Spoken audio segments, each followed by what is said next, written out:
क्या टॉपिक था अपना, क्या पढ़ रहे थे अपन?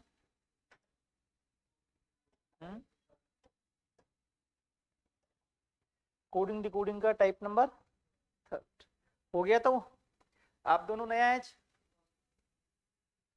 चलो पिछले 6 दिन से एक लेक्चर चल रहा है इनका, जिसका नाम था कोडिंग डिकोडिंग, रीजनिंग सब्जेक्ट की बात कर रहा हूँ मैं। कोडिंग डिकोडिंग एक चैप्टर चल रहा है, उसके 6 लेक्चर हो गए शायद, है ना? और उसका वो लास्ट लेक्चर आज। ठीक, आज की लास्ट क्लास रहेगी उसकी। फिर अपन कल उसको कंटिन्यूटी मतलब नया चैप्टर पढ़ेंगे अपन। तो जो भी आपका स्टार्टिंग का छूटा एक चैप्टर, इसको दोबारा रिसाइकिल बिन में वापस करवा दो। ऐसा तो होगा नहीं कि कोडिंग डिकोडिंग पढ़ेंगे तभी जाके कोई अगला चैप्टर समझ में आएगा। जैसे मान लो कोडिंग डिकोडिंग अलग है, कैलेंडर अलग है, घड़ी अलग है, सब अलग अलग लिंक होते हैं उसमें। हाँ, कोडिंग डिकोडिंग में जैसे मान लो कि हो सकता है स्टार्टिंग की क्लास से आप लेते हैं तो वो कोडिंग डिकोडिंग पूरा चैप्टर बन जाता था। अब वो लास्ट टाइप है इसका, एक लास्ट टाइप छोटा सा टाइप है, भी मुश्किल से 5 मिनट का है, वो समझा देता हूँ। उसके बाद वैसे भी नहीं है पढ़ना आपने, ठीक है? तो वो जो टाइप है चौथा टाइप वो मैं करवा देता हूँ। 5वां टाइप है ना, वो एक होता है, वो आपको सीट में करवा दूंगा आपको, ठीक है?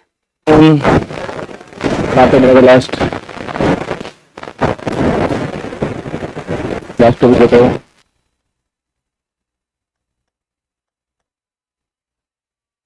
एक इसका कोडिंग डिकोडिंग का लास्ट टाइप है, उसको आप थोड़ा सा समझ लीजिए। टाइप और इसमें कोई इसका बेसिक स्ट्रक्चर नहीं होता टाइप का, इसमें सर कुछ बेसिक सिखाओ हमें। छोटा सा टाइप है, इसके मुश्किल से 4-5 क्वेश्चन देखने भी आपको समझ में आ जाएगी सारी चीजें। एक क्वेश्चन मैं लिखाऊं, वैसे आप लिख लेंगे तो ज्यादा बेस्ट रहेगा, ठीक है? लिखिए आप, एक क्वेश्चन लिखिए आप। यदि किसी सांकेतिक भाषा में, यदि किसी, लिख लेंगे आप भी, थोड़ा लिख लेंगे। यदि किसी सांकेतिक भाषा में, यदि किसी सांकेतिक भाषा में मिट यू पुश, यदि किसी सांकेतिक भाषा में मिट यू पुश का अर्थ है, मिट यू पुश का अर्थ है ऑरेंज, ऑरेंज इज रेड। एक कोडेड मैंने किया। यदि किसी सांकेतिक भाषा में मिट जू पुश का अर्थ है ऑरेंज इज रेड, आगे लिखें जू सा तुम का अर्थ है red and black, red and black. अगला कोडेड लिखे मा पुस नम, मा पुस नम का अर्थ है what is white, what is white. यदि किसी सांकेतिक भाषा में मिट जू पुस का अर्थ है ऑरेंज इज रेड, जू सा तुम का अर्थ है रेड एंड ब्लैक, और मा पुस नम का अर्थ है what is white, what is white. मिट जू पुस का अर्थ है ऑरेंज इज रेड, जू सा तुम का अर्थ है रेड एंड ब्लैक, और मा पुस नम का अर्थ है व्हाट इज वाइट। तो आगे लिखें, तो इसी सांकेतिक भाषा में, तो इसी सांकेतिक भाषा में, इसी सांकेतिक भाषा में, इसी सांकेतिक भाषा में ऑरेंज के लिए, ऑरेंज के लिए कौन सा कूट प्रयोग में किया जाएगा, ऑरेंज के लिए कौन सा कूट प्रयोग में लिया जाएगा। इसी सांकेतिक भाषा में ऑरेंज के लिए कौन सा कूट काम में लिया जाएगा, यानी जो ऑरेंज है इसका कूट बताना है आपको, ऑरेंज का कूट क्या होगा। इसी सांकेतिक भाषा में ऑरेंज को किस रूप में कोडित किया जाएगा, ऑरेंज का कूट बताना। मिट, मिटो। चलो आप बताओ, मैंने आपको कुछ सिखाया, मैंने कुछ सिखाया अभी तक? नहीं समझाया? ठीक है, मैंने सिर्फ क्वेश्चन लिखाया, आपने आंसर दे दिया। इसका मतलब बहुत ही इजी टाइप, मैंने तभी तो कहा था भाई, जैसे मान लो इसमें 4-5 क्वेश्चन सीख लोगे, प्रैक्टिस करनी है वो तो कहीं से भी कर लो हिंदुस्तान में आप, ठीक है, क्वेश्चन चाहिए सीट उसके लिए आपको मिल जाएगी, सीट में खूब सारे क्वेश्चन है, प्रैक्टिस करो, बस चीज को समझना आया कैसे। अच्छा, आपने ऐसे तो नहीं कह दिया हो कि सर यहाँ पर पहला मिट है और यहाँ पहला ऑरेंज है, कॉमन लेना पड़ेगा। ऐसा कभी नहीं छांटते हैं कि सर यहाँ पर पहला है वो यहाँ पहला कोड हो जाएगा, यदि ऐसा होता तो फिर शायद मैं तुम्हें करवाता भी नहीं, फिर तो करवाने की आवश्यकता ही नहीं थी, क्या करवाना था, वो तो केजी का बच्चा भी लिख देगा इस चीज को, है ना। बस इसमें तुम्हें थोड़ा कॉमन छांटना है, क्या छांटना है, कॉमन छांटना। जैसे क्वेश्चन लिखा मिट जू पुस का अर्थ है ऑरेंज इज रेड, जू सा तुम का अर्थ है रेड एंड ब्लैक, और मा पुस नम का अर्थ है व्हाट इज व्हाइट। तो आपसे पूछा था कि इसी सांकेतिक भाषा में ऑरेंज को किस रूप में कोडित किया जाएगा। बेटा सबसे पहले जो आपको पहला सवाल समझ लो अच्छे से, आप इसके हजार क्वेश्चन लगा दोगे आप, ठीक है, क्योंकि पहला समझ गए मतलब सारे क्वेश्चन आने तो ऐसे ही है। अब यहाँ कई बार क्या नंबर लिख देता है, यहाँ कुछ हिंदी में लिख देता है, कई बार यहाँ इंग्लिश में हो जाता है, कई बार यहाँ नंबर लिख देता है, कुछ भी कोडेट कर सकता है वो, ठीक है। आना उत्तर सबका एक जैसे ही है, चाहे वो कुछ भी लिख के दे दे। आपसे किसका कूट पूछा इसने, ऑरेंज का, तो जो सबसे पहले कूट पूछा गया ना, आपको उस शब्द को उठाना होता है। भाई आपको किसको लेना सबसे पहले, ऑरेंज को, या तो ऑरेंज यहाँ मिलेगा या फिर ऑरेंज यहाँ मिलेगा। आपको देख के बताओ ऑरेंज यहाँ है क्या, नहीं है, लेकिन यहाँ तो तुम्हें दिख रहा होगा ऑरेंज, ऑरेंज को उठा लीजिए, ये रहा सर ऑरेंज। इस टाइप की सबसे खास बात ये होती है कि वही वर्ड आपसे सबसे पहले पूछना चाहेगा वो जो सबसे कम बार आया हो, क्योंकि जो सबसे कम आएगा उसका जो कॉमन फैक्टर है वो छांटने में तुम्हें थोड़ी दिक्कत होगी। मान लो कि इसने आपसे पुश का कोड तो नहीं पूछा, क्योंकि कितनी बार आ गया, 2 बार। इसने आपसे मान लीजिए कि जू का कोड तो नहीं पूछा, कितनी बार आ गया, 2 बार। इसने ऑरेंज को ही क्यों चुना, क्योंकि ऑरेंज कितनी बार आया है, 1 बार आया। तो वो आंसर सबसे पहले जानना चाहेगा जो सबसे कम बार आया हो। जैसे ऑरेंज केवल 1 ही बार मिलेगा। अब ऑरेंज का कोड छांटने के लिए आपको यहाँ इसका कोड चेक करना पड़ेगा। अब आप ये प्रूव करो कि ऑरेंज आपको कौन सी लाइन के अंदर मिल रहा है, फर्स्ट, सेकंड या थर्ड, फर्स्ट के अंदर मिल रहा है, तो डेफिनेटली ऑरेंज का आंसर इन तीनों में से कोई ना कोई एक होगा, क्योंकि यहाँ पर पहली लाइन यही तो है और इसी को इस रूप में कोडित कर रखा, तो ऑरेंज यहाँ पर इसका कूट इधर से पढ़ा जाएगा, ठीक है। अब ऑरेंज का कूट क्या है, मिट है, जू है, पुश है, अभी तक तो मैं नहीं बता सकता तुम्हें, लेकिन आप मुझे बताओ क्या अगले आगे 2 वर्ड लिखे हैं इसमें, उनकी कोडेट छांट लीजिए आप। बाबू यहाँ पर क्या लिखा, देखो इज लिखा है, आप देखो कहीं ना कहीं इज और तुम्हें मिलेगा, लास्ट में इज और मिल गया, इसका मतलब फर्स्ट और थर्ड में क्या है, इज है। तो यहाँ पर डेफिनेटली कोई एक ऐसा वर्ड होगा जो फर्स्ट और थर्ड में आया होगा। देखो PUS यहाँ भी है और आपका PUS यहाँ भी, इसका मतलब निश्चिंत होकर आप कह सकते हैं कि सर जो इज होगा इसका जो कूट होगा वो क्या लिखा जाएगा, पुश लिखा जाएगा। तो आप बताओ ऑरेंज का कूट क्या पुश हो सकता है क्या, नहीं हो सकता। अब क्या बचा अपने पास, रेड। अच्छा एक रेड तो यहाँ पर है, दूसरा रेड देखो यहाँ पर भी, दोनों में रेड है, फर्स्ट और सेकंड। तो आप मुझे बताओ कि यहाँ फर्स्ट और सेकंड में क्या कॉमन है, जू कॉमन है, JU यहाँ भी है और JU यहाँ भी है। किसका कोड पूछा था, ऑरेंज का, इसी का तो पूछा था। तो ऑरेंज का जो बच गया वही तो होगा, ठीक है। और ऑरेंज का क्या बच गया, मिट, तो करेक्ट आंसर देके आएंगे यहाँ पे मिट आंसर। ऐसे कॉमन छांट के लेना है तो। अब आपसे पूछे कि इज का कोड क्या होगा, पुश, उसका क्या होगा, इज। आप बताओ रेड का क्या होगा, जू, जू का क्या होगा, रेड। ऑरेंज का क्या होगा, मिट, मिट का क्या होगा, ऑरेंज। अच्छा आपसे ऐसे पूछ ले कि ऐसे का कोड क्या होगा, ऐसे का कोड क्या होगा साहब, भाई डिक्लेयर तो हो ही नहीं सकता भाई, या तो एंड हो सकता है या फिर क्या हो सकता है, ब्लैक हो सकता है। मान लो कि बाय डिफॉल्ट दोनों में से कोई एक ऑप्शन में आता है तो उसको टिक करना है, ठीक है। या फिर दोनों आते हैं तो ऑब्लिक में एंड या ब्लैक जो भी माना जाएगा वो आंसर होगा। या फिर CND वाला ऑप्शन चूज करते हैं कि निर्धारित नहीं किया जा सकता। तो यहाँ पर सा का कूट आप नहीं निकाल सकते, TUM का कूट भी आप नहीं निकाल सकते, यहाँ पर MA का नहीं निकलेगा और यहाँ पर NUM का भी नहीं निकलेगा। हाँ अकॉर्डिंग टू ऑप्शन को एक ऑप्शन में आ जाता है तो बात अलग, उसके आधार पर आप उत्तर दे सकते हैं। मान लो कि आपसे MA का कूट पूछ लिया और ऑप्शन में केवल वोट दे रखा था तो उसी को चूज करना पड़ेगा, बाकी ऐसे डिक्लेयर आंसर नहीं आएगा। तो बहुत इजी सा टाइप है ये, इसमें कॉमन छांट के अपने को आंसर लेना होता है, कर सकते हैं सर। अब इस टाइप पे जो भी क्वेश्चन बनेगा ना वो इसी फॉर्मेट में बनेगा। कई बार किसी को क्या लिख देगा कुछ भी लिख के दे देगा, आपको कॉमन छांट के आंसर लेना है इसमें। ले पाएंगे इतना सा, कर सकते हैं सर। चलो अगला क्वेश्चन करके बताओ मुझे।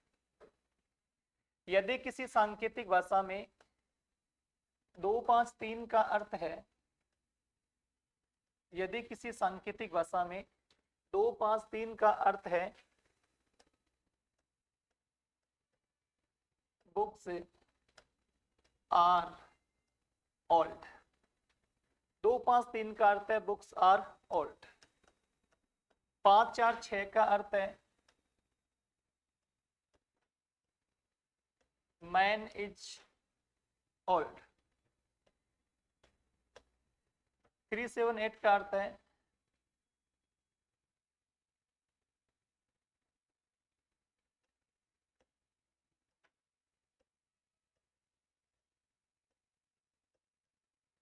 Bye good books. 378 का अर्थ है बाय गुड बुक्स। 253 का अर्थ है बुक्स आर ओल्ड। 546 का अर्थ है मैन इज ओल्ड। 378 का अर्थ है बाय गुड बुक्स। तो आपसे पूछा है किसी कूट भाषा में आप मुझे आर का कूट बता दीजिए, क्या हो जाएगा? 2 हो जाएगा। आर का कूट क्या हो जाएगा? 2 हो जाएगा। बहुत बढ़िया।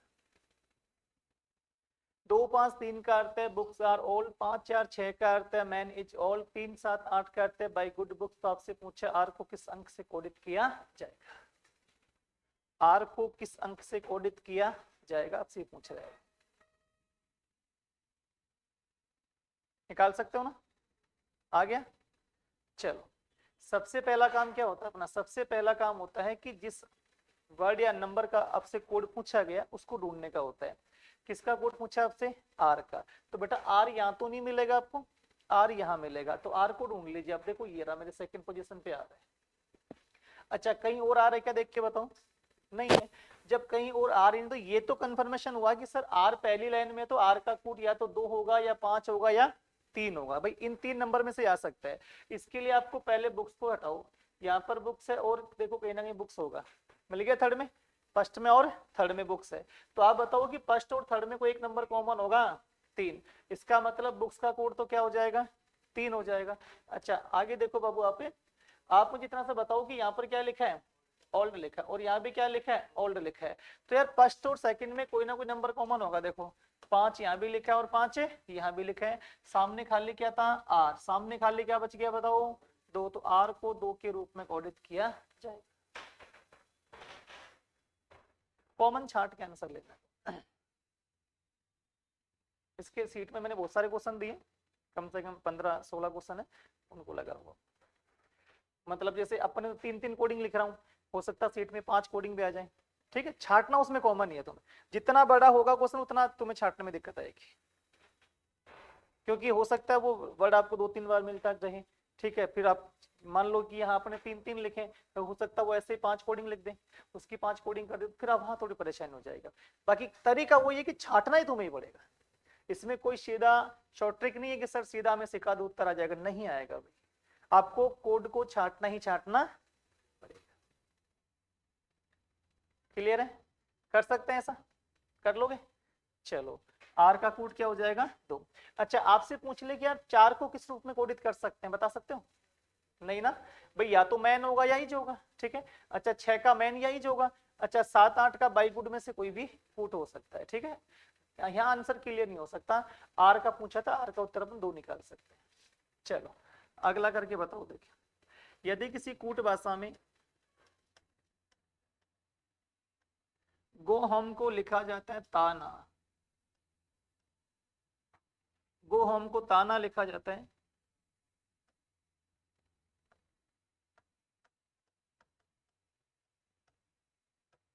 स्वीट होम को नाजा लिखा जाता है, स्वीट एंड श्योर को पास आजा लिखा जाता है। तो आपसे पूछा है श्योर को क्या लिखा जाए, ये बताओ। देखो श्योर को क्या लिखा जाएगा, इसका कोड निकालो एक बार।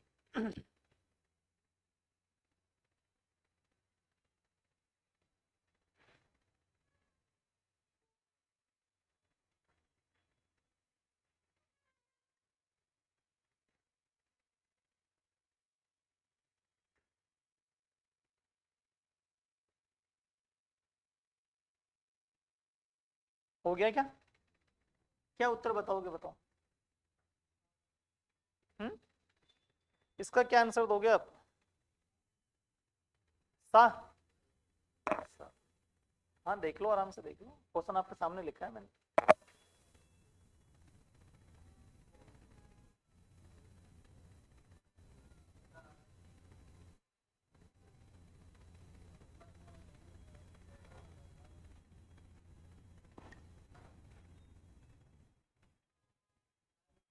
सही होगा।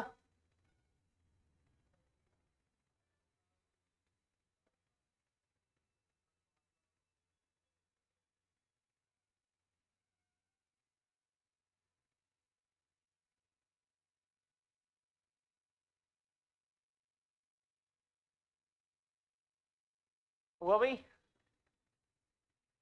यहाँ देखो एक बार बेटा, किसका कोड पूछा आपसे? Sure. Go home sweet and sure. मिल गया ये रहा। अब इसका कोड इन तीनों में से हो सकता है, सामने लिखा है पा सा या जा में से। ठीक है, पहले इन दो के कोड निकालो आप, फिर जो बचेगा वो किसका होगा? श्योर का हो जाएगा। बेटा स्वीट यहाँ पर भी है और स्वीट यहाँ पर भी, दोनों में क्या कॉमन है? जे ए और जे। अच्छा आप बताओ, कहीं पर एंड लिखा है क्या? कहाँ लिखा है बेटा? एंड कहीं लिखा है क्या? एंड बताओ मुझे आप। नहीं लिखा, एंड कहीं पर नहीं है। कहीं श्योर लिखा है क्या? नहीं लिखा। तो बाबू इन दोनों में से कोई भी कूट हो सकता है। आप ये कैसे कह सकते हैं कि केवल पाई होगा? आप ये भी नहीं कह सकते कि केवल साई होगा। उत्तर आएगा श्योर का पा या सा, दोनों में से एक आंसर आएगा। समझ गए भाई? दोनों में से किसी एक को आंसर को चूज करना पड़ेगा आपको। हाँ, अब अकॉर्डिंग टू ऑप्शन मान लीजिए कि आपके पास इसी का कोड पूछा था और ऑप्शन में पहला ऑप्शन लिखा था टी ए, फिर ऑप्शन लिखा था एन ए, फिर ऑप्शन लिखा था जे ए और फिर ऑप्शन लिखा था पी ए। तो अब आपकी मजबूरी है, अब आपकी मजबूरी उत्तर देना। तो इस केस में क्या देंगे आप? पा देंगे। मान लो यही क्वेश्चन ऐसे आ जाता कि यहाँ पर टी ए लिखा था, यहाँ पर एन ए लिखा था, यहाँ पर जे ए लिखा था और यहाँ पर ऐसे लिखा था, तो अब क्या टिक करना पड़ेगा? तो अब आपको ऐसे टिक करना पड़ेगा अकॉर्डिंग टू ऑप्शन। मान लीजिए यही क्वेश्चन ऐसे दे देता आपको, यही क्वेश्चन ऐसे दे देता कि पहला ऑप्शन है ऐसे, फिर ऑप्शन है पी ए, फिर ऑप्शन दे देता आपको जे ए और फिर ऑप्शन देगा ए व बी दोनों, ए व बी दोनों। तो ये भी तो चूज कर सकते हैं भाई, दोनों में से कोई भी कूट हो सकता है, दोनों में से कोई भी कूट हो सकता है ये हो या फिर हो सकता है ये हो।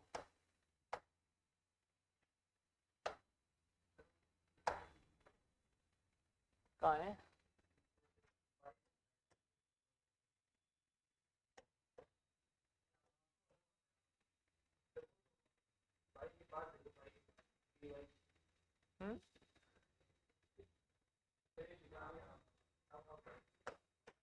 ये भी हद करती है यार, है ना? तो आपको ए व बी दोनों पे टिक करना पड़ेगा। क्लियर है? कर सकते हैं ऐसा? चल अगला लिखो, देखो नेक्स्ट।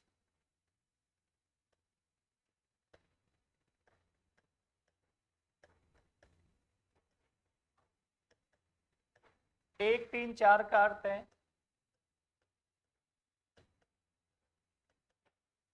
अच्छी और स्वादिष्ट, अच्छी और स्वादिष्ट, अच्छी और स्वादिष्ट। चार सात आठ का अर्थ है चार सात आठ का अर्थ है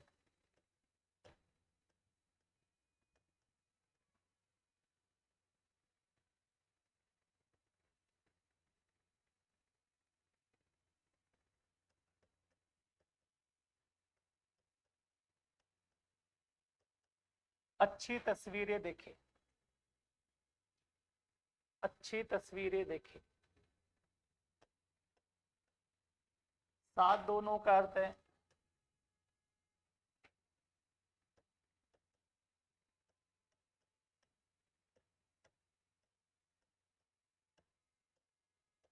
तस्वीरें फीकी है। एक तीन चार का अर्थ है अच्छी और स्वादिष्ट, चार सात आठ का अर्थ है अच्छी तस्वीरें देखें और 729 का अर्थ है तस्वीरें फीकी है, तस्वीरें फीकी है। तो आपसे पूछा है कि देखे के लिए कौन सा कूट काम में लिया जाए, देखे के लिए कौन सा कूट काम में लिया जाएगा? 8। देखे के लिए कौन सा कूट काम में लिया जाएगा? 8। देखे के लिए कौन सा कूट काम में लिया जाएगा? 1 3 4 का अर्थ है अच्छी और स्वादिष्ट, 4 7 8 का अर्थ है अच्छी तस्वीरें देखें, 7 2 9 का अर्थ है तस्वीरें फिक्की है। तो आपसे पूछा गया था देखे के लिए कौन सा कूट काम में लेंगे आप,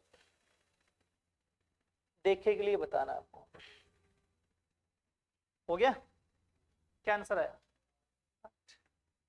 मान लो कभी नहीं पढ़ रखा, सीधा दिमाग लगाओगे, 4 7 8, लास्ट में 8 ही है, लास्ट में क्या देखे तो वैसे भी क्लिक हो जाएगा, चलेगा इसमें तो चली जाएगा।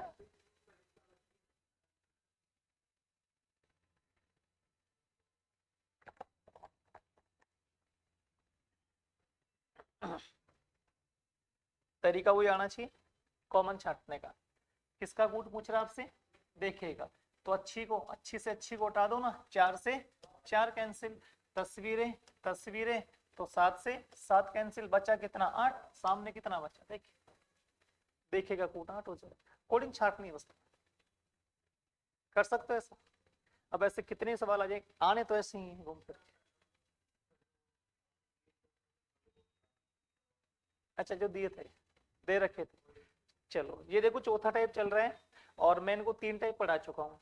3 टाइप में सबसे जो पहला टाइप पढ़ाया था उस पर करवाया था मैंने इनको 35 क्वेश्चन। क्यों भाई? ठीक है, लगभग 30-35 क्वेश्चन होंगे, 35 क्वेश्चन। टाइप नंबर जो सेकंड था उस पर कराए थे मैंने आपको 21 क्वेश्चन। ठीक है, टाइप नंबर जो थर्ड था उस पर करवाए थे मैंने आपको कल 5-7 क्वेश्चन। और आज नंबर टाइप 4 पढ़ रहे हैं, इस पे कर रहे हैं अपन लगभग 4 क्वेश्चन। ये सबसे बड़ा था नंबर कोडिंग, ये पढ़ा था आपने लेटर कोडिंग, ये पढ़ा था आपने वर्ड कोडिंग, और ये था आपका ये जो चल रहा है फिक्स कोडिंग। अब इन दोनों में जो इंपॉर्टेंट है ना वो केवल फर्स्ट और सेकेंड, या तो नंबर कोडिंग या लेटर कोडिंग, जो इनको मैं पढ़ा चुका। ठीक है, अब आप ऐसा नहीं कि सर ये सीधा टाइप ये कौन सा, ये चौथा टाइप बोलता हूँ मैं से, फिक्स कोडिंग का क्वेश्चन होता है, ये इसका लास्ट स्टेप था। अब इसके बाद एक टाइप और होगा, वो टेबल कोडिंग बोलता है। वो टेबल कोडिंग में क्या, टेबल ही बनानी होती है अपने को। तो जैसे कल परसों में सीट आ जाएगी, सीट से आपको सिखा दूंगा एक टेबल, उसमें भी पिक्स ही होता है, नकल करनी होती है बस। मेनली जो है ना वो तो कोडिंग डिकोडिंग मान लो यही है, ये उसका कोई भी एग्जाम हो ना 99% क्वेश्चन इन्हीं दोनों में से आते हैं, या तो नंबर कोडिंग पूछेगा या लेटर कोडिंग पूछेगा। ये तो कभी कभी ऐसे आ जाते हैं, बाकी आते नहीं। और ये आते हैं तो किसी गलत भी नहीं होते भाई, दिक्कत तो यही होती है ना, या तो नंबर कोडिंग या लेटर कोडिंग। ठीक है, तो कोई भी क्वेश्चन था आपका वो एक बार बोल दीजिए, मैं करवा देता हूँ, उसके बाद फिर नया चैप्टर पढ़ लेते हैं। बताओ कौन सा क्वेश्चन नहीं हुआ था आपसे?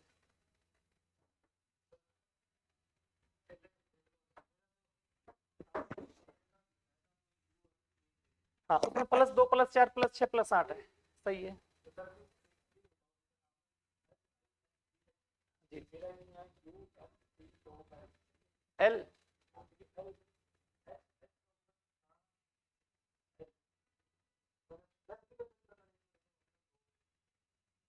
+2 +4 +6 +8 तो +10 ही होगा, 10 का। तो उसमें UMTOR आएगा।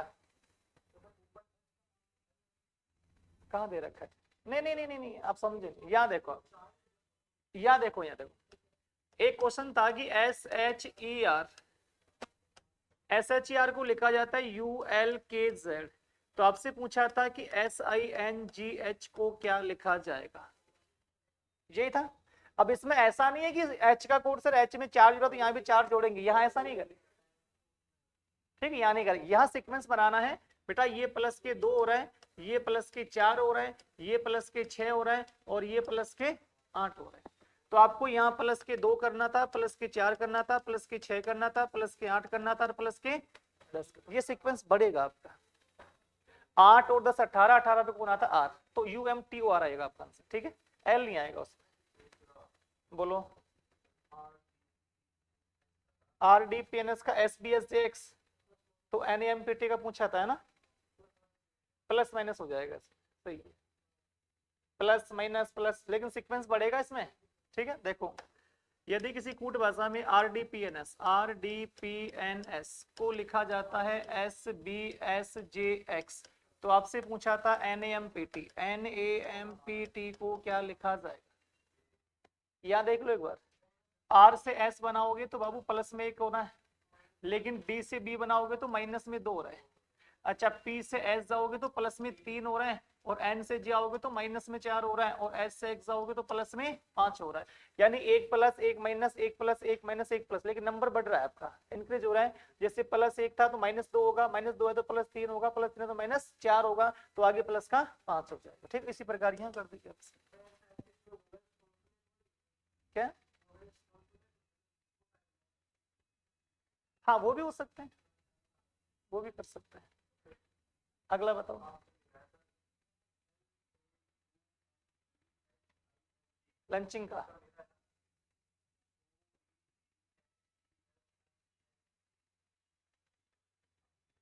वो भी क्रॉसिंग कोडिंग में होगा, क्रॉसिंग में ना, सही है सही है सही है। देख लो एक बार समझा देता हूँ।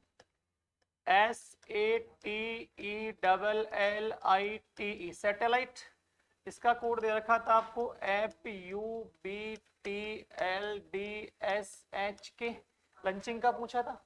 अब मैं इसका बता देता हूँ, लंचिंग का तुम निकाल लोगे, ठीक है। देखो जब भी क्वेश्चन आपका कोई नहीं बने ना, तो उसकी खास बात होती है कि उस क्वेश्चन को उसके नीचे लिख लिया करो आप। जैसे ही नीचे लिख लोगे ना, तो मान के चलो कि 50% हो गया वो। नीचे लिखने से क्वेश्चन जल्दी हो जाता है। जैसे मान लो इसका कोड दे रखा था, अब यहाँ लिख लो इसको FUBTLDSHK लिखा है इसको। मैंने आपको 5 स्टेप सिखाए थे भाई, या तो 1 to 1 कोडिंग होता है, या लास्ट टू 1 कोडिंग होता है, या क्रॉसिंग कोडिंग होता है, या फिर आरोही या अवरोही क्रम होता है, या स्वर या व्यंजन को लिखा जाता है, या फिर आपका इसमें फिक्स कोडिंग होता है। आप 1 to 1 मैच करोगे क्वेश्चन नहीं आएगा आपका, लास्ट टू 1 जाओगे क्वेश्चन नहीं आएगा। तो अगला स्टेप था क्रॉसिंग कोडिंग।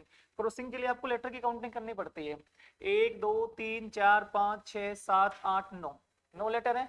तो 9 में हो सकता है कि सिर्फ पहले 4 क्रॉस हो जाए और अगले 4 क्रॉस हो जाए। भाई पहले 4 क्रॉस, अगले 4 क्रॉस और बीच वाला, तो बीच वाला देखो L से L मिल तो रहा है, इसका मतलब ये हो सकता है कि सर E से F, T से U, A से B और S से T, मतलब क्या कर दिया इसने, +1 कर दिया। अच्छा बीच वाला सेम, नो चेंज। बेटा यहां देखना E से D माइनस कर रहा है, T से S माइनस कर रहा है, I से H माइनस कर रहा है, और L से K माइनस कर रहा है। तो पहले हो रहा है +1, फिर हो रहा है आपका -1, और बीच वाला नो चेंज। ठीक है, क्रॉसिंग कोडिंग का क्वेश्चन था ये। पहला +1 का रिलेशन है, अगला -1 का रिलेशन है, और बीच वाला नो चेंज आपका। ठीक, अगला बोलो नेक्स्ट, इंग्लिश वाला, ये देख लो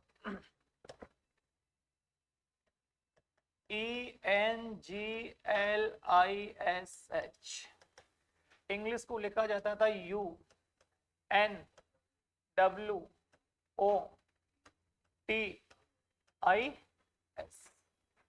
किसका पूछा था, राजावत का, RAJAWAT, राजावत को किस रूप में कोडित किया जाएगा, बताओ। RAJZHAWAT,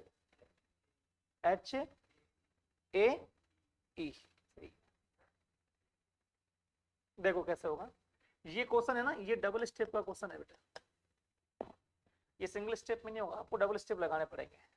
है तो क्रॉसिंग के अंदर ये भी, जैसे मान लो पहले 3 अक्षर है, फिर अगले 3 अक्षर है, और बीच वाला यहाँ से आएगा। तो उसने क्या किया, इसने जी का अपोजिट लिया, जी के सामने आता है टी, याद करो GT रोड, मैंने आपको याद करवाया था कोडिंग कोडिंग, GT रोड, ठीक है, या फिर गौरव टावर, कुछ भी आप याद करो, GT रोड। बेटा एन के सामने आता है M, मोबाइल नंबर, मेरा नंबर, मालवीय नगर, महेश नगर, मैन, मन, मना, जो भी आपको याद था, ठीक है। और ई के सामने आता है EV, evening, EV evening. L के सामने आता O, LO लव, और H के सामने आता है S, याद करो, high secondary, high school, Honey Singh, Hanuman Sai, जो भी आपको याद हो, ठीक है। S के सामने वापस से क्या आ जाएगा, H, और आई के सामने वापस से क्या आ जाएगा, आर, इंडियन रेलवे। अब ये आपने कर दिया इसमें अपोजिट, क्या कर दिया आपने, अपोजिट, और यहाँ भी क्या कर दिया आपने, अपोजिट, और ये भी क्या अपोजिट ही है। अब जो अपोजिट किया ना उन सब में करना आपको +1। जैसे टी में +1 करोगे तो u बनेगा, m में +1 किया तो n बनेगा, v में +1 करेंगे तो w बनेगा। अच्छा यहाँ o में है ना, इसने o में बराबर छोड़ दिया, इसने कोई प्लस नहीं किया क्योंकि बीच वाला था ना, इसको ओ का ओ रख दिया। s में +1 करेंगे तो क्या बनेगा t, h में +1 किया तो क्या बनेगा i, और r में +1 किया तो क्या बनेगा s। यही इसको शायद लिखा जा रहा, आप चेक कर सकते हैं, UNWOTIS, UNWOTIS, यानी कि डबल स्टेप का क्वेश्चन था ये। पहले इसके अपोजिट लगाने थे क्रॉसिंग में, उसके बाद इसको +1 करके लिखना था। ठीक है, ऐसे क्वेश्चन भी खूब सारे पूछे जाते हैं आजकल। अपोजिट करना था क्रॉसिंग में, फिर +1 करना था। ठीक, और कोई टेम्पल वाला, ये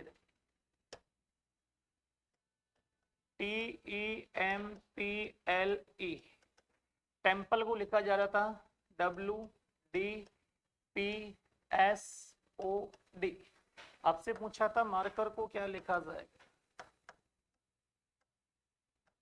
मार्कर को क्या लिखा जाएगा। बेटा यहां देखना एक बार, इसको कैसे लिख रहे हैं, T से W, तो यार मैं इसको +1 कर, ये +3 कर सकता हूँ, +3 हो गया। E से D -1 हो गया, -1 हो गया। अच्छा M से P करूंगा तो वापस +3 हो गया। भाई +3 -1, +3 तो वापिस होना चाहिए था -1, भाई वापिस क्या होना चाहिए था -1, लेकिन यार -1 नहीं हो रहा, यहाँ तो क्या हो रहा है +3 ही हो रहा है। अच्छा यहाँ देखो L से यहाँ भी क्या हो रहा है +3 ही हो रहा है, लेकिन यहाँ देखो E से क्या हो रहा है -1 हो रहा है। तो यार ये तो कोई सीक्वेंस नहीं बैठा है इसका। नहीं, अरे मैं बता रहा हूँ, मैं ये कह रहा हूँ कि भाई जैसे एक जो सीक्वेंस बनना चाहिए ना, सीक्वेंस ऐसे बनना चाहिए था कि सर यदि यहाँ प्लस का 3 है तो यहाँ -1 है, तो आगे +3 -1 का लॉजिक आना चाहिए था। हाँ ये था इसका लॉजिक।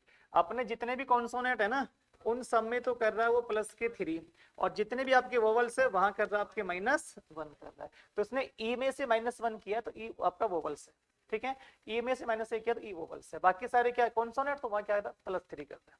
यानी व्यंजन में +3 कर दो और स्वर में -1 कर दो, ये लिख रहा था इसमें।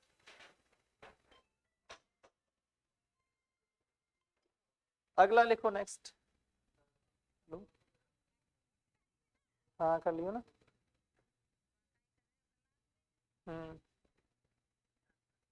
बताओ क्लास नोट।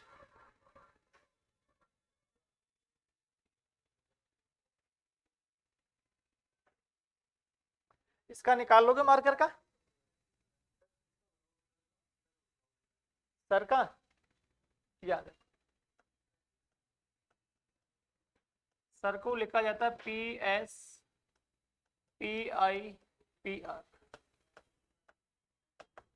काउ को क्या लिखा था, यही ना, नहीं इसमें -3 कुछ नहीं होगा, इसमें SIR है और यही SI यहाँ पर है, बस इसमें पहले क्या लिखा P, यहाँ भी क्या लिखा P, और यहाँ भी क्या लिखा P। अब देखो ये P कई तरीके से आ सकता है, हो सकता है अपनी मर्जी से P छाप दियो, ठीक है, हो सकता है सर S का नंबर 1900, 19 में से 3 कम कर दियो, हो सकता है सर R का लास्ट का नंबर 18, उसमें से 2 कम कर दियो, ठीक है। तो ये फिर ऑप्शन पे डिपेंड होता है कि इसमें ऑप्शन किस हिसाब से है। अभी यहाँ पर सब में P जोड़ा है तो आपको भी सब में क्या जोड़ना है, P जोड़ना है, बस छोटा सा काम करना था। तो PC, PO और P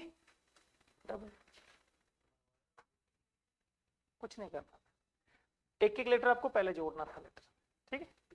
वो आ कैसे भी सकता है, वो अकॉर्डिंग टू ऑप्शन पे डिपेंड करेगा कि ऑप्शन कैसा था उसमें, ठीक है। अगला बोलो नेक्स्ट, हो गए सारे, -1 +1, जैसे मान लो ये लिखा है आरपीएससी, आरपीएससी का कोड क्या था, देखो आरपीएससी का कोड था, पहले क्यू लिखा था, फिर ऐसे लिखा था, फिर आपका ओ लिखा था, फिर आपका क्यू लिखा था, फिर आपका आर लिखा था, फिर आपका टी लिखा था, उसके बाद आपका बी लिखा था, फिर आपका डी लिखा था। आप मुझे बताओ आरपीएससी में कितने लेटर है, 4, और यहाँ कितने 8, डबल हो गया। तो मतलब R से पहले क्या आता है Q और R के बाद क्या आता है, तो ये -1 और ये प्लस, एक पहले का एक बाद का, यानी एक लेटर के दो लेटर बनाने, जिसमें एक पहले का लिख दो एक बाद का लिख दो आप। ठीक, तो उसी प्रकार यूपीएससी का पूछा था, आंसर आ जाएगा आपका।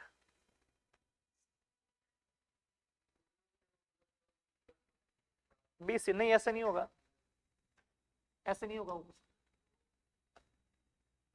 BCD था क्या, इसको लिखा जा रहा था आपको DIP, तो आपसे पूछा था किसका AC, ACDE का पूछा था ना, स्क्वायर है। B का नंबर, C का नंबर और D का नंबर, 2 का स्क्वायर 4, 4 पे कौन आता है D, 3 का स्क्वायर 9, 9 पे कौन आता है I, और 4 का स्क्वायर 16, 16 पे कौन आता है, स्क्वायर कर रखा था। तो यहाँ पर A का नंबर 1, C का नंबर 3, D का नंबर 4, E का नंबर 5, 1 का स्क्वायर 1, तो 1 पे तो 1 ही लिखोगे आप, ठीक है। 3 का स्क्वायर 9, तो 9 पे क्या लिखोगे आप I, 4 का 16, 16 पे क्या लिखोगे आप P, 5 का 25, 25 पे क्या लिखोगे Y, AIPY स्क्वायर कर रखा है, स्क्वायर माइनस प्लस हो जाएगा वो तो। ब्रेक वाला BREAK, ब्रेक को लिखा जा रहा था DSEZI, किसका पूछा था, लीवर का, है ना। यहाँ देख लो, बोर्ड पे देखो एक बार, B से D बनाओगे तो प्लस में क्या करना पड़ेगा 2, R से S बनाओगे तो प्लस में क्या करना पड़ेगा 1, E से E बनाओगे तो प्लस में करना पड़ेगा 0, अच्छा A से Z जाओगे तो माइनस का 1 और K से I जाओगे तो माइनस का 2, यानी प्लस के 2 प्लस 1 प्लस 0 -1 -2, बढ़ते क्रम में घटते क्रम में जा रहा है। पहले प्लस का 2, फिर प्लस का 1, फिर प्लस का 0, उससे पीछे जाओगे तो माइनस का 1 और माइनस का 2 हो जाएगा, +2 +1 +0 -1 -2 का लिंक हो जाएगा। और कोई हो गया सारे, ये इंपॉर्टेंट है, ये लेटर कोडिंग और नंबर कोडिंग जो पीछे आपने पढ़ा था, ठीक है, ये तो सारे हो जाएंगे। +2 का रिलेशन है, +1 का है, +0 है, -1 है, -2 का रिलेशन हो जाएगा। क्लियर है, कर सकते हैं ऐसा। चलो अब नया चैप्टर पढ़ लेते हैं अपन, 15 मिनट स्टार्ट कर देते हैं, ठीक। कौन सा पढ़ोगे बताओ, पहला मैंने पढ़ाया था वो कोडिंग डिकोडिंग, कोडिंग डिकोडिंग से अगला जो पढ़ते हैं वही पढ़ ले, ठीक है। चलो लिख लो आप नेक्स्ट, अल्फाबेट टेस्ट,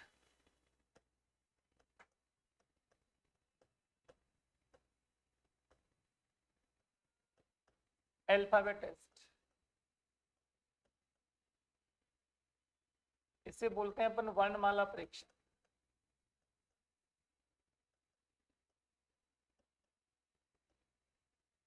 वर्णमाला परीक्षण, ये भी अच्छा टॉपिक है भाई, अल्फाबेट टेस्ट वर्णमाला परीक्षण। सबसे पहले आपने पढ़ा है कोडिंग डिकोडिंग, और अब क्या पढ़ रहे हैं अपन, अल्फाबेट वर्णमाला परीक्षण। इस टॉपिक में बेसिक इतना सा ही है कि टॉपिक का नाम से पता चल रहा होगा आपको अल्फाबेट, यानी कि आपको जो पूरा सीक्वेंस है ये सीक्वेंस पता होना चाहिए बेटा, A से Z वाला, A to Z की नंबरिंग पता होनी चाहिए, जो कोडिंग डिकोडिंग में आपको मैंने याद करवा दी थी पीछे। A का नंबर 1, B का 2, C का 3, D का 4, पेपर देने जाएंगे ऑप्शन 4 आएंगे, 4 कौन से आएंगे ABCD याद करो आप। उसके बाद में जोटी फल रक्स 5 का पारा 6 का पारा, G में 7, H को मिला दो 8, I 9 जानता हूँ, J जोटी में आ गया था, K में 2 लाइन सीधे सीधा कर दो 11, L 12, M बीच वाला 13, N बीच वाले के बाद O 15, P के सोजा 100 मतलब 16, Q for क्वीन को हिंदी में रानी, रानी खतरा खतरा बोले तो 17, RS से राम सीता राम 18 सीता 19, T20 मैच होते हैं, युवा 21-22 साल का होता है, वो सारी चीजें मैं आपको याद करवा चुका था इनको। तो आप लोगों से मेरा निवेदन है दोनों से कि ये आप अपने हिसाब से इनके पास लिखा हुआ पेज उसकी फोटो खींच लेना, उसमें से उसको याद कर लेना, आपको A to Z याद होना चाहिए, याद है तो फिर कोई दिक्कत नहीं आएगी, आपको याद होना चाहिए, ठीक है। स्वर व्यंजन कितने हैं, ठीक है, ये अपोजिट लेटर कौन सा होता है, किसके क्या अपोजिटेबल याद होना चाहिए, जैसे एक के सामने Z आता है, B के सामने Y आता है, C के X D W ऐसा कुछ पता होना चाहिए, ठीक है। तो इसके बाद इसमें पढ़ना ही क्या, इसके बाद तो इसमें सीधी टाइप ही पढ़नी है बस, ये पूरा लेटर और ये प्लेस वैल्यू है आपको पता होना चाहिए। इसमें लिखेंगे यहाँ पे सबसे पहले टाइप फर्स्ट, इसमें हर टाइप का बेसिक आएगा, और टाइप का बेसिक समझा दूंगा आपको, ठीक है भाई। अल्फाबेट में स्पेशल कोई बेसिक नहीं बनता, इसका सिर्फ जो बेसिक बनता है कोडिंग डिकोडिंग का ही बेसिक होता है। कितने स्वर होते हैं, कितने व्यंजन होते हैं, अपोजिट टेबल में कौन किसके सामने आता है, नंबरिंग क्या होती है, वो सारा पीछे पढ़ चुके हैं, तब मैं यहाँ नहीं पढ़ा रहा आपको, ठीक है। टाइप फर्स्ट का नाम लिखूं, पेयर फॉर्मेशन, अक्सर युगम पर आधारित प्रश्न, अक्सर युगम पर, अक्सर युगम पर आधारित प्रश्न, पेयर फॉर्मेशन, अक्सर युगम पर आधारित प्रश्न। टाइप फर्स्ट रहने वाला अपना अक्सर युगम पर आधारित प्रश्न। युगम बोलते हैं पेयर फॉर्मेशन, पेयर बनाना, जोड़े बनाना। अक्सर युगम पर आधारित प्रश्न, पेयर फॉर्मेशन, पेयर फॉर्मेशन, अक्सर युगम पर आधारित प्रश्न। इसमें क्वेश्चन लिख रहा हूं, जैसे मैं लिखूं वैसे पूरा क्वेश्चन आप भी लिख लेंगे मेरे साथ। पहला क्वेश्चन, शब्द, शब्द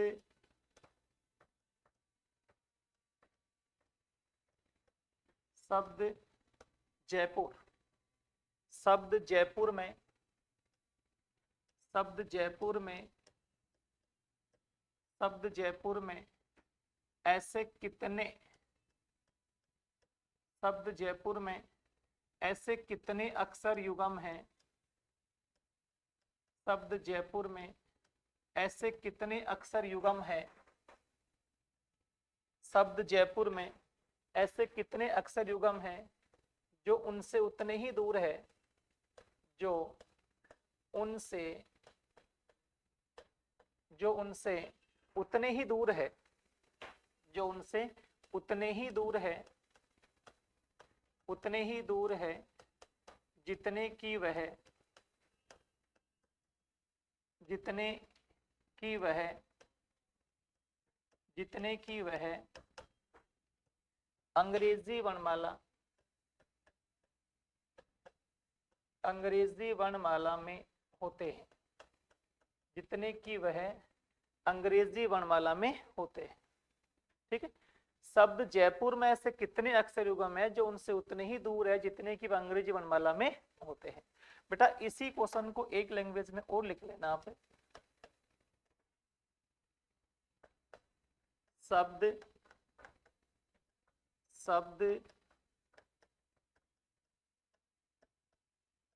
शब्द जयपुर में, शब्द जयपुर में ऐसे कितने, ऐसे कितने अक्षर युगम हैं, शब्द जयपुर में ऐसे कितने अक्षर युगम हैं जो, जो उनसे, जो उनसे उतने ही दूर है, जो उनसे उतने ही दूर है, जो उनसे उतने ही दूर है जितने की वह, जितने की वह, जितने की वह अंग्रेजी वर्णमाला क्रम में होते हैं, जितने की वह अंग्रेजी वर्णमाला क्रम में होता है। अच्छा दोनों क्वेश्चन में कुछ फर्क है क्या बेटा? क्या किस चीज का फर्क आ रहा है, हैं? क्या लैंग्वेज है, मतलब क्या लिखा हुआ इसमें बताओ, क्या फर्क नजर आ रहा है तुम्हें? बाबू यहां लिखा है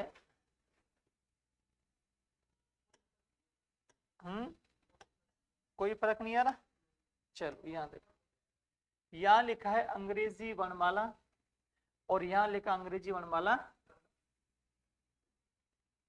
ये अल्फाबेटिकल सीरीज है, ये अल्फाबेटिकल ऑर्डर है, क्रम मतलब ऑर्डर, रैंकिंग, थोड़ी देर की बात, अल्फाबेटिकल ऑर्डर, ठीक है।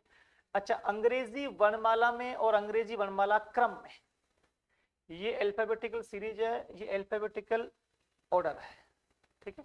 आंसर दोनों का इसमें एक ही आएगा, लेकिन दोनों में आंसर निकालने का तरीका डिफरेंट है, आंसर अलग अलग है, मतलब हो सकता है इसमें कोई पेयर दूसरा बन जाता है तो आंसर आ जाता है, लेकिन इसमें पेयर ही एक ही बनेगा, तो वो इसी क्वेश्चन का इस क्वेश्चन का दोनों का आंसर सेम ही होगा।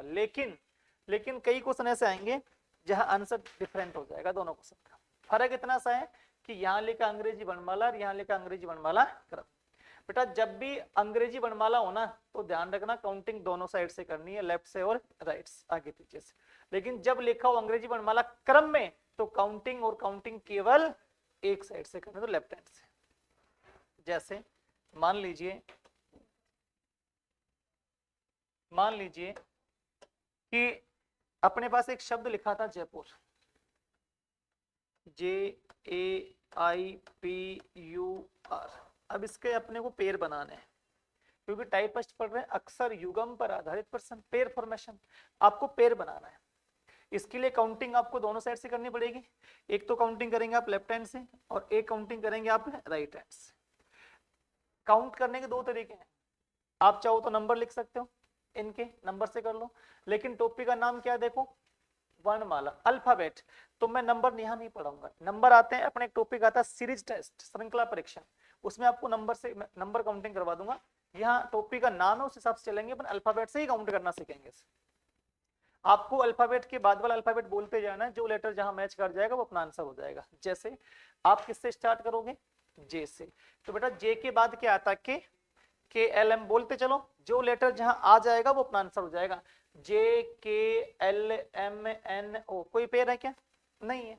जब जे से नहीं बना तो अब कहां से स्टार्ट करोगे, ए से, ABCDE नहीं बन रहा, अब कहां से IJKL नहीं बन रहा, अब कहां से शुरू करोगे, PQR। जरा ध्यान से देख के बताओ मुझे, क्या PQR से पेयर बन रहा है क्या आपका, देखो P Q और R। आप मुझे बताओ कि अल्फाबेट के अंदर P आता है, P के बाद Q आता है, Q के बाद क्या आता है, R आता है, तो P और R के बीच में कितना लेटर आ रहा है, एक आ रहा है, तो यहाँ भी P और R के बीच कितना लेटर आ रहा है, एक। अब ये गारंटी नहीं कि जो लेटर यहाँ था वही यहाँ होगा, बेटा ऐसा होता तो ये पेयर दो नहीं तीन बन जाते हैं भाई, P से Q का बनता, Q से R का बनता, P से R का बनता, ठीक है।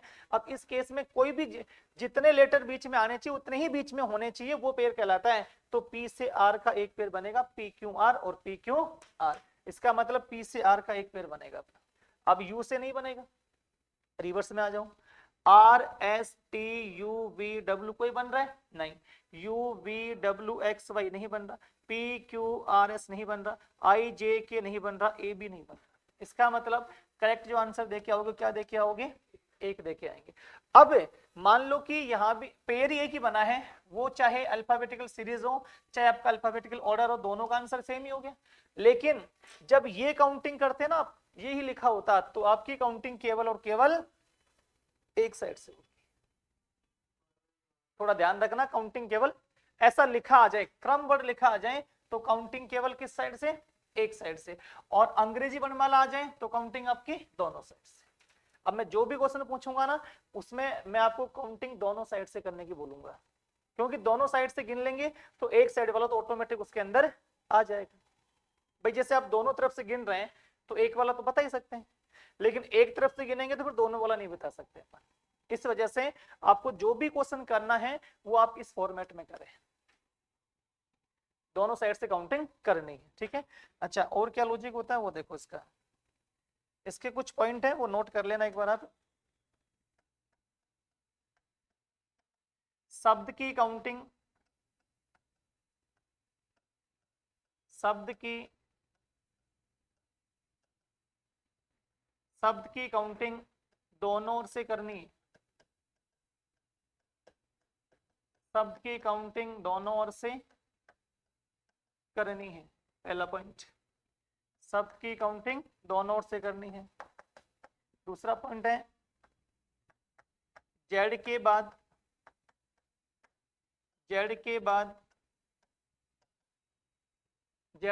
काउंटिंग नहीं करनी है,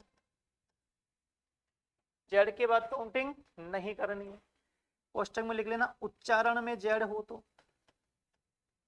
उच्चारण में जेड हो तो, उच्चारण में जेड हो तो जेड के बाद काउंटिंग नहीं करनी है। जेड कौन सा होना चाहिए, उच्चारण में जेड होना चाहिए, ठीक है। तीसरा पॉइंट लिखूं,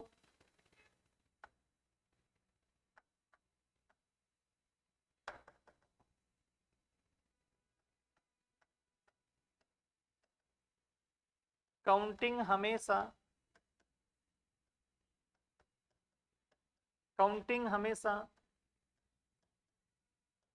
छोटे अक्षर से,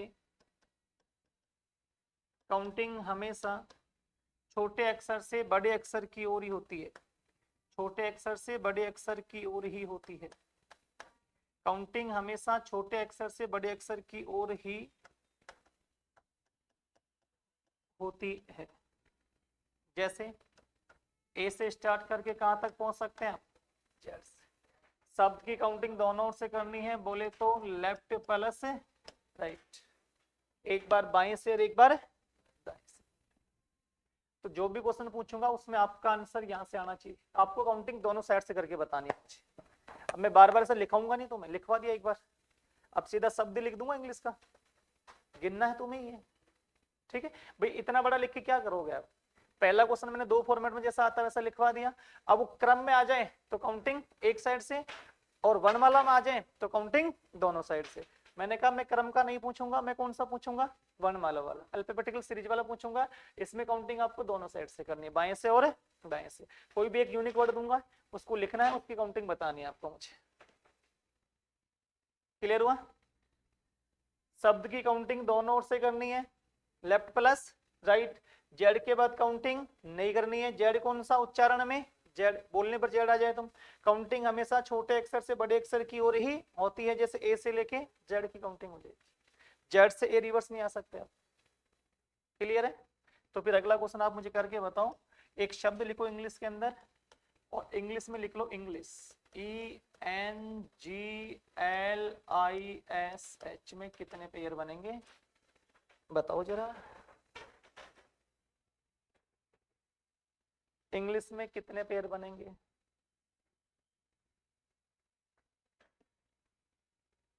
बताओ एक बार।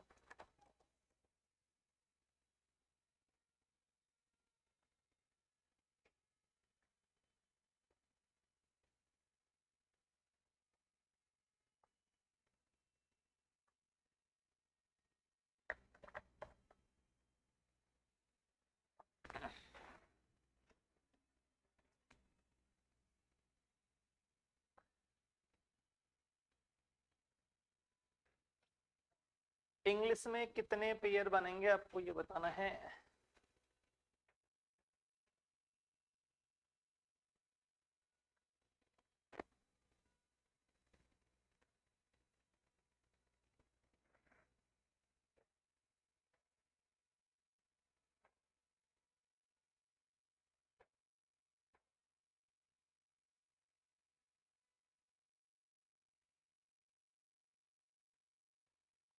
एक दो तीन जो भी बना, चार।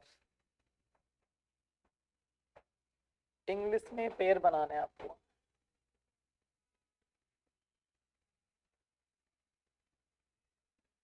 एक बनेगा, दो बनेगा, तीन बनेगा, चार बनेगा।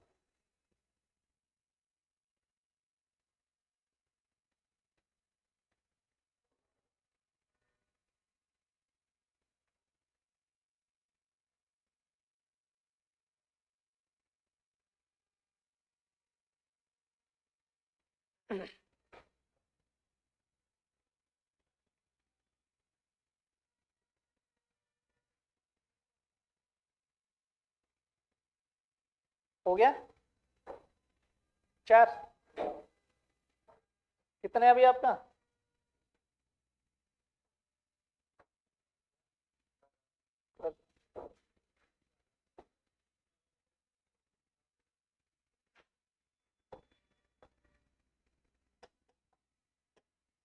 चलो यहाँ देखो एक बार बोर्ड पे देखो, पहले कहां से स्टार्ट करोगे, ई से, ई बेटा, ई एफ और तो ई से जी का बन गया एक। अब ई से जी का बना तो ई को फ्री मत कर देना कि सर ई को छोड़ दो बन गया, ई को कंप्लीट यहां तक लाना है, कोई दूसरा पेयर और बन जाए। बेटा EFGHI, तो ई से आई बन गया, कितने हो गए, दो। तो डेफिनेटली जी से आई भी बनेगा, कितने हो गए, तीन बन गए। E F G H I J, N से नहीं बनेगा, जी एच आई बन गया, एल से नहीं बनेगा, आई से नहीं बनेगा, एस एच नहीं बनेगा। यहां से आ जाओ, एच आई जे के एल एम, एम बोल रहे हैं अपन, एन नहीं बोल रहे, तो यहां नहीं बनेगा।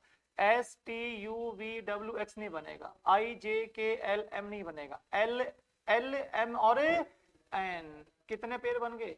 4 पेयर। ठीक, आंसर आ जाएगा अपना 4। अब इसमें आपसे ऐसे पूछ लेता कि शब्द इंग्लिश में ऐसे कितने अक्षर युग्म हैं जो उनसे उतने ही दूर है जितने की अंग्रेजी वर्णमाला क्रम में होते हैं, तो इसका आंसर 3 हो जाएगा। बेक वाला काउंटिंग नहीं होगा। ठीक है, जब अपन दोनों तरफ से काउंट कर रहे हैं तो वो क्वेश्चन इसके अंदर कवर हो जाएगा। ठीक है, बस वो ध्यान रखना तुम्हें कि क्रम में पूछ रहा है या फिर क्रम वर्ड नहीं। क्रम लगा देगा, ऑर्डर लगा देगा, तो आपको काउंटिंग केवल एक साइड से, फिर 3 हो जाएगा उसका आंसर। ठीक है, गिन सकते हैं ऐसा? तो अगला गिनो देखिए।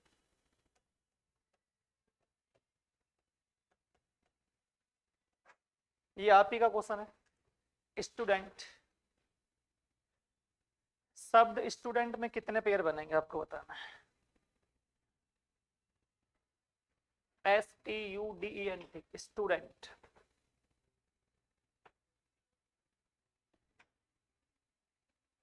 स्टूडेंट में कितने पेयर बनेंगे?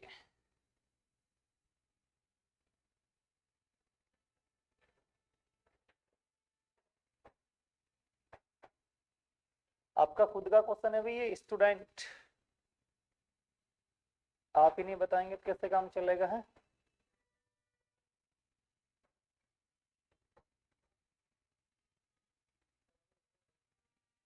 चार ही बन रहे हैं।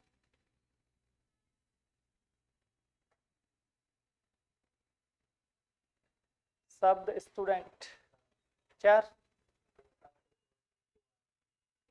2 आ रहे हैं।